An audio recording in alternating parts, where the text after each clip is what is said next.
Welcome to origins ई शाला। और आज के इस वीडियो में हम पढ़ने वाले हैं हमारा जो 8086 माइक्रो प्रोसेसर है उसका एक बहुत ही important topic, that is its pin diagram. तो जो हमारा 8086 का पिन डायग्राम होता है हमारे 8085 से थोड़ा सा अलग होता है। रीजन इज 8085 सिर्फ एक ही मोड में काम करता है और आई वुड से एक ही तरह से काम करता है, वाइल हमारा जो 8086 है it can work in 2 different modes. तो आज हम इस पर्टिकुलर लेक्चर में जो मिनिमम मोड है 8085 का वो देखेंगे। तो यहाँ पे जो हमारा 8086 है इसमें कितने पिन्स होती है अगर मैं बात करूँ तो यहाँ पे हमारे पास 8086 में लगभग 40 पिन्स होती है, जस्ट एज सिंपल एज 8085। अब यहाँ पे हमारा जैसे मैंने कहा कि हमारा जो 8086 के इसके हार्डवेयर कॉन्फ़िगरेशन में जो डिफरेंस है दैट इज 2 मोड्स। तो फर्स्ट है मिनिमम मोड जो आज इस वीडियो में हम कंटिन्यू करेंगे, एंड देन जो होता है next that is maximum mode जो हम नेक्स्ट वीडियो में देखेंगे। अब जो मिनिमम मोड है और मैक्सिमम मोड है इसका डिफरेंशिएशन होता कैसे है। तो हमारा जो 8086 का पिन डायग्राम है वहां पे एक पिन होती है 33rd नंबर की pin. That particular pin is specifically used for defining कि भाई मोड कौन सा है, या तो मिनिमम मोड होगा या तो मैक्सिमम मोड होगा। बिना मोड के 8086 वर्क नहीं करेगा। तो यहाँ पे इसे पर्टिकुलरली डिफाइन कैसे किया जाता है वो हम आगे की वीडियो में देखेंगे। और यहाँ पे मिनिमम और मैक्सिमम मोड में जो फर्क आता है that is from only pin number 24 to 31। इसके अलावा बाकी जो पिन है वो सारी की सारी एग्जैक्टली सेम काम करेगी, खाली इतनी जो पिन है ये जो एग्जैक्टली हमारी लगभग 7 to 8 पिन्स है जो अलग काम करती है, जिसे हम मैक्सिमम मोड वाले वीडियो में देखेंगे। इस वीडियो में हम रेस्ट ऑफ द पिन्स और जो ये पिन्स है जो मिनिमम मोड में काम करती है वो हम कवर करेंगे। तो आइए शुरू करते हैं। तो सबसे पहले तो इसका भाई बेसिक डायग्राम देख लेते हैं। तो दिस इज अवर 8086 का पिन डायग्राम। ऑब्वियसली ये बहुत बड़ा है, अगर आप हाथ में देखते हैं तो it is very small chip.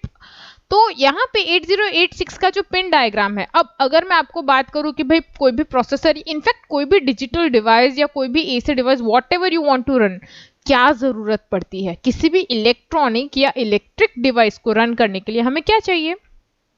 Supply, power supply and ground. तो हमारा जो 8086 का पावर सप्लाई और ग्राउंड है आप देख सकते हैं पिन नंबर 1 पे है, पिन नंबर 40 पे है और पिन नंबर 20 पे है। तो आप अगर एक चीज नोटिस करेंगे पिन नंबर 1 और 20 पे 2 ग्राउंड है। I don't know why 2 ground है, बट ग्राउंड 2 है और वीसीसी 1 है।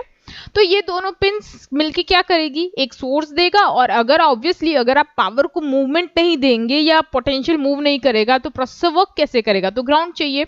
तो हमारे पास हो गई वीसीसी एंड ग्राउंड। अब हर एक प्रोसेसर में टाइमिंग मेंटेन करने के लिए हमारे पास एक क्लॉक सिग्नल होना बहुत जरूरी है।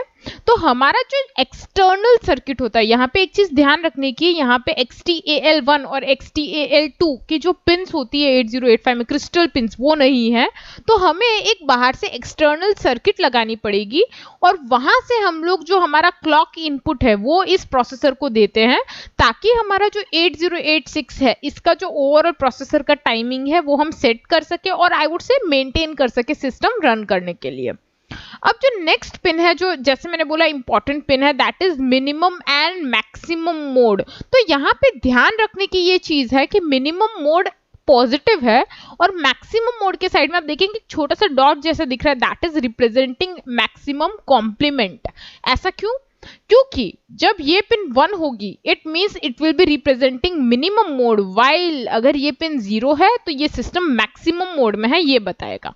तो ये पिन 1 है बट 2 काम करते हैं, तो it is like multiplexed pin. अब मल्टीप्लेक्सिंग की अगर बात कर ली है तो हम एड्रेस और डेटा लाइंस को कैसे भूल सकते हैं। तो ऑब्वियसली यहाँ पे जो कंसेप्ट है बहुत पुराना वाला कंसेप्ट है 8085 वाला। हमने 8085 प्रोसेसर पढ़ा है, पूरी प्लेलिस्ट है वहां पे, आपने अगर नहीं पढ़ा हो जरूर देख लीजिएगा, आपको हेल्पफुल साबित होगी। बट 8086 और 8085 में ये कॉमन चीज आ रही है कि यहाँ पे मल्टीप्लेक्सिंग होती है। तो व्हाट इज मल्टीप्लेक्सिंग? मल्टीप्लेक्सिंग का मतलब होता है किसी एक चीज से 2 काम करवाना। तो यहाँ पे AD की जो पिन्स है that is representing A for address, D for data, not A for Apple and D for dog but A for address and D for data. तो अगर आप ध्यान से देखेंगे यहाँ पे हमारे पास कितनी पिन्स है, तो there are almost 16 pins. Almost इसलिए बोल रही हूँ क्योंकि बाकी की पिन्स अभी भी बाकी है, बट मल्टीप्लेक्सिंग जो एड्रेस और डेटा की वो इतने में होती है। अब ये जो पिन्स है, अगर आपको इसका वर्किंग नहीं पता है तो मैं आपको बेसिक बता देती हूँ। एड्रेस पिन्स जो होती है, जो हमारा प्रोसेसर है वो डेटा खुद स्टोर नहीं करता, उसकी मेमोरी अलग से लगती है। तो मेमोरी के अंदर किस पर्टिकुलर एड्रेस पे कौन सा डेटा है उसे ढूंढने के लिए कोई तो चाहिए। तो ये काम कौन करेगा? That is done by address pins. अब एड्रेस ढूंढ लिया, ये तो यही हो गया कि हमें किसी के घर पे जाके किसी से बात करनी है, पर आप ऐसे तो नहीं करेंगे ना कि घर के बाहर जाके खड़े हो गए। नॉक करके इंसान को बुलाना पड़ेगा या फिर बेल रिंग करनी पड़ेगी। तो उसी तरह से अगर आपने मेमोरी में एड्रेस देख लिया है बट वहां से डेटा नहीं लिखे आएंगे तो भी क्या मतलब निकलेगा।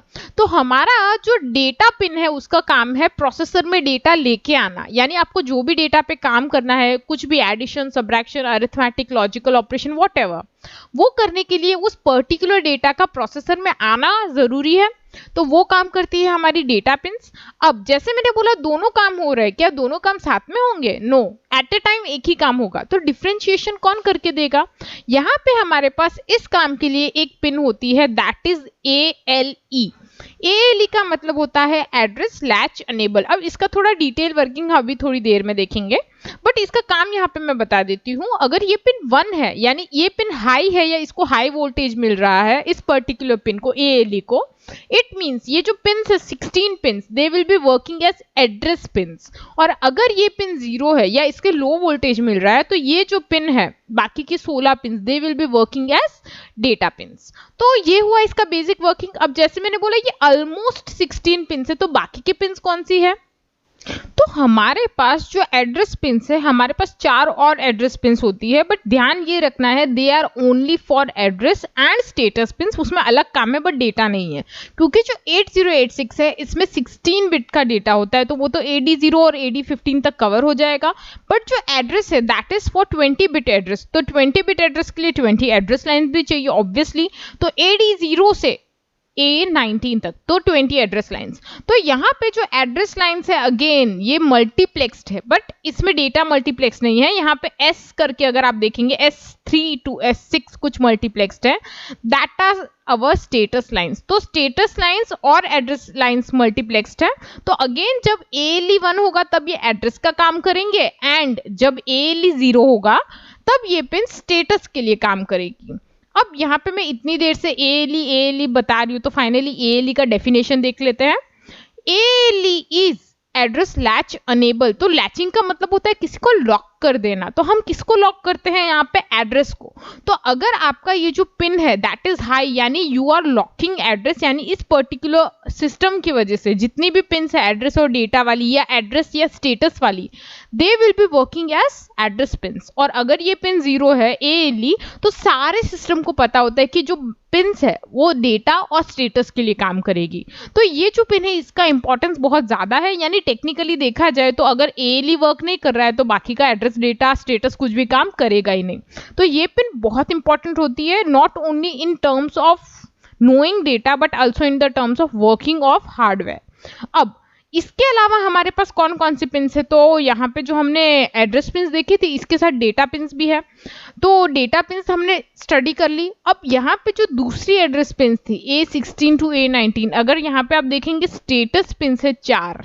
तो ये 4 स्टेटस पिन्स कब एक्टिवेट होगी? जस्ट मैंने आपको अभी बताया ALE जब 0 होगा तब। तो ये पिन्स करती क्या है? इसमें से जो S6 है ये तो हमेशा 0 के लिए रहेगा। S5 हमारा इंटरप्ट फ्लैग बताता है, ये स्टेटस बताता है कि भाई हमारे सिस्टम में इंटरप्ट आया है कि नहीं। और जो हमारे S4 और S3 है ये बहुत ही इंपॉर्टेंट काम करते हैं, that is of showing which segment register is working. तो ये बहुत इंपॉर्टेंट होता है क्योंकि हमारे पास जैसे हमें पता है 8086 में 4 सेगमेंट रजिस्टर्स है, code segment, data segment, stack segment, extra segment. तो पता कैसे चलेगा भाई कौन सा सेगमेंट एक्चुअल में वर्किंग कंडीशन में है? तो ये पता लगाने के लिए ये दोनों स्टेटस पिन्स हमें चेक करनी होती है, so that we can know कि भाई इस पर्टिकुलर टाइम पे इस पर्टिकुलर सेगमेंट से या फिर इस पर्टिकुलर लोकेशन ऑफ मेमोरी से हमारा डेटा आ रहा है। तो ये हो गई हमारी स्टेटस पिन्स की बात। अब इसके अलावा हमारे पास जो पिन्स है दैट इज BHE। तो BHE इज बस हाई अनेबल। तो ये पिन कुछ अलग काम करती है, that is for signalling of odd memory bank. अब ये ऑड मेमोरी बैंक एक्चुअल में होता क्या है? तो एक सिंपल सी चीज बता देती हूँ। ये जो पिन है अगर आपकी मेमोरी, अगर आप देखेंगे मेमोरी में एड्रेसिंग देखते हैं तो एड्रेसिंग कैसे होगी, 0001, 00002, 5 बार लिख रहा होगा ऑब्वियसली 0003। तो लेट्स से आपका जो मेमोरी है 8 बिट का है, आपका डेटा आपको चाहिए 16 बिट, बट मेमोरी है 8 बिट वाली, यानी एक लोकेशन पे 8 बिट का डेटा है।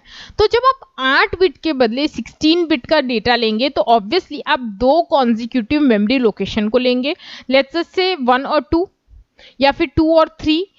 अगर आप ध्यान से देखेंगे तो मैं बोलती कि भाई मुझे पूरी मेमोरी दो के ग्रुप में चाहिए, जैसे 1 और 2 का एक ग्रुप बनेगा, फिर 3 और 4 का एक ग्रुप बनेगा। तो अगर आप चाहे तो मेमोरी को 2 पार्ट में डिवाइड कर सकते हैं, एक ऑड मेमोरी बैंक और इवन मेमोरी बैंक। कैसे? लेट्स से मेरा जो मेमोरी है वो 1 से चालू हो रहा है, तो अगर मैं डेटा 1 से लेना चालू करूंगी तो ग्रुप कैसे बनेगा, 1 और 2, तो 16 बिट का डेटा, फिर 3 और 4 16 बिट का डेटा, 5 और 6 16 बिट का डेटा। तो अगर आप ऑड मेमोरी बैंक बनाना चाहते हैं तब ये पिन काम करती है। तो इवन मेमोरी बैंक कब बनेगा, अगर आप 0 से चालू करेंगे, कैसे, 0 1 फिर 2 3। तो देखिए जो स्टार्ट हो रही है मेमोरी उसका जो लोकेशन है दैट इज इवन नंबर। तो अगर आपको ऑड मेमोरी बैंक चाहिए या सिस्टम में आपको डिफाइन करना है भाई ऑड मेमोरी बैंक है, तो ये पिन काम करती है। इसी के साथ S7 इसके साथ मल्टीप्लेक्स्ड है, तो ये पिन आपका स्टेटस सिग्नल की तरह काम करेगी। अब जो नेक्स्ट है दैट इज M/IO, छोटा सा डॉट है, दैट मीन्स कॉम्प्लीमेंट, यानी MIO कॉम्प्लीमेंट। ये पिन क्या करती है, तो अगेन आपका जो प्रोसेसर है क्या सिर्फ मेमोरी से ही काम करता है, नो, हमारा प्रोसेसर मेमोरी के साथ साथ इनपुट आउटपुट डिवाइसेस के साथ भी काम करेगा। तो जो इनपुट आउटपुट डिवाइसेस से काम कर रहा है या मेमोरी से काम कर रहा है, ये पता लगाने के लिए काम कौन करेगा, दिस पिन। ये पिन हमें इंडिकेट करके देती है कि हमारा प्रोसेसर एट पर्टिकुलर टाइम या तो मेमोरी से काम करेगा या तो इनपुट आउटपुट डिवाइस से। तो अगर ये पिन 1 है इट मीन्स हमारा सिस्टम मेमोरी से डेटा ले रहा है या ट्रांसफर कर रहा है मेमोरी में, और अगर ये पिन 0 है इट मीन्स हमारा प्रोसेसर इनपुट आउटपुट डिवाइसेस से डील कर रहा है। इसके साथ साथ जो 2 इंपॉर्टेंट पिन होती है that is read bar and write bar, दोनों ही कॉम्प्लीमेंटेड पिन है, यानी लो एक्टिवेटेड पिन है, यानी इन पे अगर 0 है वोल्टेज तो ये एक्टिवेट हुई है, हमें पता चलता है। ये पिन क्या इंडिकेट करती है, अगर आपका जो रीड है अगर 0 है इट मीन्स हमारा प्रोसेसर डेटा ले रहा है, मेमोरी से कोई भी डेटा प्रोसेसर में एंटर कर रहा है, वाइल अगर राइट 0 है तो हमारा जो डेटा है प्रोसेसर से मेमोरी में जा रहा है। अब यहाँ पे एक इंटरेस्टिंग चीज जो ध्यान रखने की है वो ये है कि दोनों पिन एक साथ कभी भी एक्टिवेट नहीं होगी, या तो सिस्टम रीड करेगा या तो राइट करेगा, दोनों चीज एक साथ नहीं हो सकती, ये हमें ध्यान रखना है। इसके अलावा जो हमारी कुछ पिन्स है अब जो बच गई है दैट इज DEN, तो ये है डेटा एनेबल के पिन। ये पिन आपका जो रीड ऑपरेशन है, अगर आप प्रोसेसर मेमोरी में से डेटा रीड कर रहा है तब ये पिन एक्टिवेट होती है 0 पे। 0 इसलिए बिकॉज ये लो एक्टिवेटेड पिन है, यानी आपका जो सिग्नल अगर लो है तो इट मीन्स आपका डेटा जो है वो मेमोरी में से रीड हो रहा है प्रोसेसर में। नेक्स्ट जो पिन है that is DT and R complement, तो डेटा ट्रांसमिट एंड रिसीव, यानी अगर आप डेटा ट्रांसमिट या रिसीव कर रहे हैं तो ये एक पिन है जो आपको इंडिकेट करके देखती है, एक्टिवेट करके देती है। तो आपका जो डेटा है व्हेन अगर मैं बोलूं कि ट्रांसमिट हो रहा है, लेट्स से प्रोसेसर से बाहर ट्रांसमिट हो रहा है डेटा, तो ये पिन 1 रहेगी, और अगर डेटा बाहर से कहीं प्रोसेसर में एंटर हो रहा है तो ये पिन 0 रहेगी। अब यहाँ पे हमारे पास हमने इतनी सारी बात की, तो एक इंपॉर्टेंट कंसेप्ट जो हर प्रोसेसर में होता है दैट इज इंटरप्ट। तो यहाँ पे भी इंटरप्ट है, यस यहाँ पे 2 इंटरप्ट है, एक होता है नॉन मास्केबल इंटरप्ट और दूसरा होता है एक मास्केबल इंटरप्ट। तो यहाँ पे 2 ही है, हमारे 8085 में 5 होते हैं बट यहाँ पे 2 है, और उनके इंडिकेशन के लिए एक पिन है दैट इज INTA बार। तो यहाँ पे जो NMI और INTR है दे आर 2 एक्सटर्नल इंटरप्ट, यानी हमारे पास इनकी पिन्स अवेलेबल है, आप इन्हें एक्सटर्नली एक्टिवेट कर सकते हैं, और INTA जो है हमारा एक्नॉलेजमेंट देता है कि भाई सिस्टम में इंटरप्ट आया है। अब यहाँ पे जो हमारा NMI है तो फुल फॉर्म ही देख लीजिए, नॉन मास्केबल इंटरप्ट। अगर आपको नॉन मास्केबल कंसेप्ट नहीं पता है तो मैं आपको बेसिक बता देती हूँ कि इस तरह का इंटरप्ट है कि अगर एक्टिवेट हुआ, लेट्स से प्रोसेसर कुछ काम कर रहा है, no matter what happens, processor को अपना काम छोड़ के इस पे ध्यान देना पड़ेगा। It is just like VIP, जो अगर हमारे गेस्ट वीआईपी आते हैं तो हम लोग सब काम छोड़ के आते हैं ना उनका स्वागत करने के लिए। तो अगर प्रोसेसर में एनएमआई की पिन जो एक्टिवेट हुई है तो प्रोसेसर जो भी रिसेंट प्रोग्राम रन कर रहा है उसका एड्रेस कहीं पे सेव करेगा और फटाफट से इसका जो भी पर्टिकुलर स्पेसिफिक प्रोग्राम है या आईएसआर है जिसे हम इंटरप्ट सर्विस रूटीन बोलते हैं वो रन करेगा। और दूसरा है बेचारा आईएनटीआर, उसकी इतनी वैल्यू नहीं है, पर अगर वो एक्टिवेट हुआ है तो इंटरप्ट आया है, बट आप उसे रोक सकते हैं, यानी उसे मास्क कर सकते हैं। अगर आप चाहे तो उसे थोड़े टाइम के लिए डिले कर सकते हैं, बाद में एक्टिवेट करेंगे चलेगा। यहाँ पे जो दो इंपॉर्टेंट पिन्स अगेन आती है that is hold and HLDA। तो होल्ड यानी किसी को रोकना एंड HLDA यानी एक्नॉलेजमेंट देना। तो ये पिन्स आखिर यूज कहाँ होती है? तो अगर एक कंसेप्ट आपको पता है तो that is direct memory access. Direct memory access का मतलब क्या होता है कि आप मेमोरी को डायरेक्टली एक्सेस करेंगे, यानी आप हाथों से मेमोरी में से डेटा लेने वाले हैं? नो, ऐसा नहीं होता है। हमारा जो प्रोसेसर है it is a very busy device, क्योंकि बहुत सारा काम करना पड़ता है, बहुत सारा बल्क डेटा ट्रांसफर कर रहा होता है, रिसीव कर रहा होता है, इसी के साथ इनपुट आउटपुट डिवाइसेस भी हैं। तो कभी कभी क्या होता है, अगर बहुत सारा बल्क डेटा है तो हर बार प्रोसेसर को एक प्रोसीजर फॉलो करना पड़ता है कि डेटा रीड होगा, उसका इंडिकेशन एक्टिवेट होगा, फिर वो वापस डेटा देखेगा एंड देन रखेगा। तो इतनी लंबी प्रोसेस में प्रोसेसर कुछ और चीज जैसे इंटरप्ट हो गए या फिर आईओ डिवाइसेस है उन पे ध्यान नहीं दे पाता। तो यहाँ पे एक डिवाइस है दैट इज DMA। तो ये DMA करता क्या है? DMA का काम होता है प्रोसेसर की हेल्प करना। ये हेल्प कैसे करेगा? थोड़े टाइम के लिए, यानी जो बहुत सारा बल्क डेटा ट्रांसफर करना है वो हैंडलिंग का काम DMA ले लेगा। कैसे?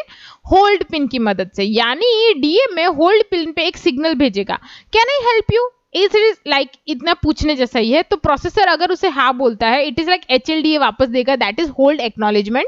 तो इस प्रोसेस की वजह से क्या होगा, जो DMA है वो जितना भी मेमोरी का कंट्रोल है यानी ट्रांसफर करने का कंट्रोल है डेटा का, वो DMA ले लेगा और तब तक प्रोसेसर फ्री हो जाता है। तो वो ट्रांसफर कर रहा है DMA, अब प्रोसेसर तो इनपुट आउटपुट डिवाइस को देख ले, इंटरप्ट को देख ले, नो इश्यूज। फिर जैसे ही जो इनपुट आउटपुट डिवाइस और ये सब काम कर रहा था, अचानक से DMA का काम कंप्लीट हो गया, यानी जो भी मेमोरी का डेटा ट्रांसफर था वो पूरा हो गया। तो HLDA की मदद से वापस DMA सिग्नल दे देगा कि भाई मेरा ट्रांसफर कंप्लीट हो गया है, अब तुम अपनी पिंस का या फिर अपना जो एड्रेस और डेटा बस है उसका कंट्रोल वापस ले लो। तो this is how hold and HLDA works. अब यहाँ पे एक पिन जो है दैट इज टेस्ट। तो टेस्ट इज लाइक वेट, यानी हम अगर आपने देखा होगा हमारे पास एक सिग्नल होता है, अगर आपने रेडी पढ़ा है तो इट इज वो भी उसके जैसा ही है, बट ये दोनों सिग्नल ऑलमोस्ट सिमिलर काम करते हैं। तो ये टेस्ट और वेट का मैं आपको बता देती हूँ काम क्या है।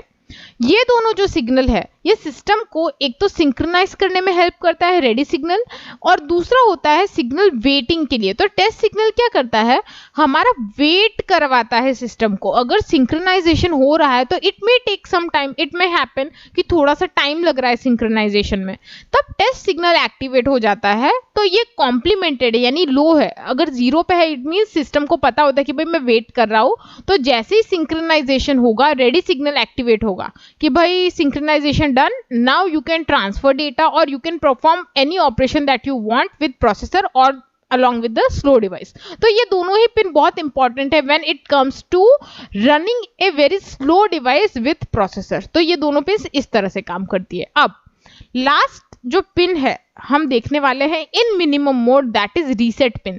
तो रीसेट क्या होता है, अगर आप फोन को रीसेट मारते हैं it means you are setting it back to your normal condition, या जो आप बोलते हैं ब्रांड न्यू फोन लेके आए थे और उसके अंदर जो एप्स थे वैसे ही आ जाएंगे।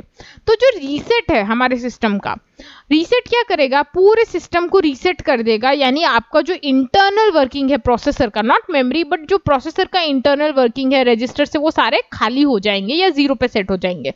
तो ये पिन अगर 0 है इट मीन सिस्टम रीसेट हो जाएगा, तो और अपना जो डेटा था वो इंटरनल रन कर रहा था वो सारा खाली कर देगा। तो ये हो गई हमारी 40 पिन्स इन मिनिमम मोड। अब मैक्सिमम मोड की जो पिन्स है, जो 8-9 पिन्स है वो अलग होती है, तो वो पिन्स हम लोग देखेंगे मैक्सिमम मोड के वीडियो में। बाकी के जो पिन्स है वो रेस्ट ऑफ द सेम काम करती है। तो आई वुड सजेस्ट अगर आप मिनिमम मोड और मैक्सिमम मोड पढ़ रहे हैं तो मिनिमम मोड देख लीजिए and then go for maximum mode, तो आपको अच्छे से समझ आएगा। तो ये वीडियो मैं यहीं पे कंप्लीट करती हूँ। आई होप ये जो कंटेंट मैंने एक्सप्लेन किया आपको अच्छे से समझ आ गया होगा। अगर आपको कुछ डाउट है you can definitely let me know in comment section. और अगर वीडियो अच्छा लगा है तो don't forget to like, share with your friends and classmates जिसको भी ये हेल्पफुल साबित होगा, और सब्सक्राइब जरूर कर लीजिएगा तो आपको नए नए वीडियोस मिलते रहेंगे। इसी के साथ अगर आप बुक्स डाउनलोड करना चाहते हैं इंजीनियरिंग से रिलेटेड, तो हमने ब्लॉग पे, हमारा जो ब्लॉग है उस पर बहुत सारी बुक्स की लिंक डाली है, फ्री ई बुक्स हैं। तो अगर आप डिस्क्रिप्शन में चेक करेंगे आपको इस पीपीटी की, ये जो मैंने पीपीटी एक्सप्लेन की है उसको तो लिंक मैंने डाली ही है। इसी के साथ जो बुक्स है उनकी लिंक भी हमारे ब्लॉग पे है, तो मैंने ब्लॉग की भी लिंक डाली है, आप चेक कर लीजिएगा definitely. Thank you very much for watching this video. I will see you in the next video. Till then bye bye.